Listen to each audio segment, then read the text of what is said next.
The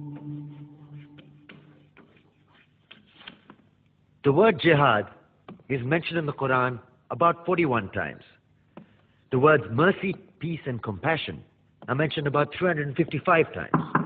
Yes, come in. Come on in, Riaz. Sit down, please. Contrary to popular belief in most Western cultures, Islam is a religion that preaches peace and tolerance. Yes, Patricia.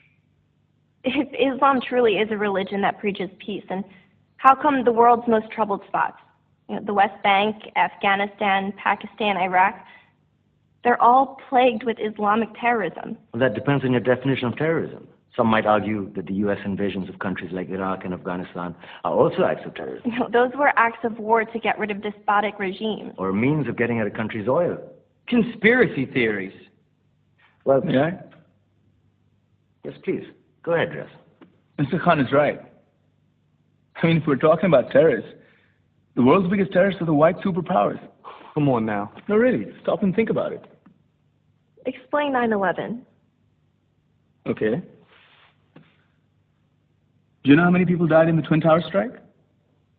Around 3,000. And do you have any idea how many people died in the bombing of Afghanistan? Take a wild guess. More than 15,000 people died. And that's just conservative figures. About 50,000 tons of explosives were dropped on innocent civilians. Men, women, children. Yeah, but that was because of the Taliban. Now that you brought it up, did you know that the Taliban was a creation of the CIA to fight the Russians? Whatever. They were still harboring terrorists. Yeah, right. Terrorists that were never found.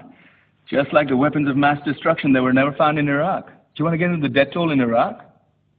500,000 civilians and counting. And what do Britain and America say when they don't find these weapons? It's simple. They just say sorry. And still refuse to relinquish control of these countries. What are you trying to say? What I'm trying to say is that just because you're American, wear a fancy suit, and call yourself the president, doesn't make you any less of a terrorist.